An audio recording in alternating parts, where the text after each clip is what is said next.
ఈ చిన్న గుల్ల వల్ల స్కూల్కి వెళ్ళి వాడు ఇంటికి వస్తానని ఏడ్చాడు. హాయ్ గైస్ అందరికి. మార్నింగ్ నిద్ర లేసి పావురాలకి మంచి పప్పులైతే తినిపిస్తూ ఉన్నా. పొద్దున్నే మా బావ వాళ్ళ కొడుకు స్కూల్ కి అయితే వెళ్ళాడు. అలా వెళ్ళాడో లేడో 1 గంటకైతే స్కూల్ నుంచి కాల్ వచ్చింది. మీ వాడికి చెవి నొప్పిగా ఉందంట, ఇంటికి తీసుకువెళ్దు రాండి అని చెప్పారు. 1 నిమిషం ఆగి ఈ పావురాలు మీకు ఎంత మందికి ఇష్టమో కామెంట్ అయితే చేయండి. వీడు ఓబిల్ దగ్గర ఉన్న స్కూల్ టైమ్ లో అయితే చదువుతున్నాడు. ఒకసారి స్కూల్ నుంచి ఎందుకు వస్తున్నావు అంటే వాడేం చెప్తున్నాడు మీరే వినండి. స్కూల్ నుంచి ఎందుకు వస్తున్నావు? అందుకని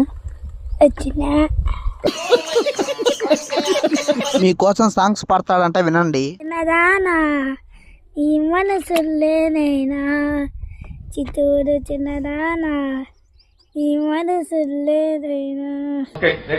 రూపాయి కావాలా? రూపాయి పువ్వులు కావాలా? నా రూపాయి చల్లగుంటే రూపాయి ఎందుకు? రూపాయి పువ్వులు ఎందుకు? నా రూపాయి చల్లగుంటే రూపాయి ఎందుకు? రూపాయి పువ్వులు ఎందుకు? ఎవరురా నువ్వు ఇంత టాలెంటెడ్ ఉన్నావు?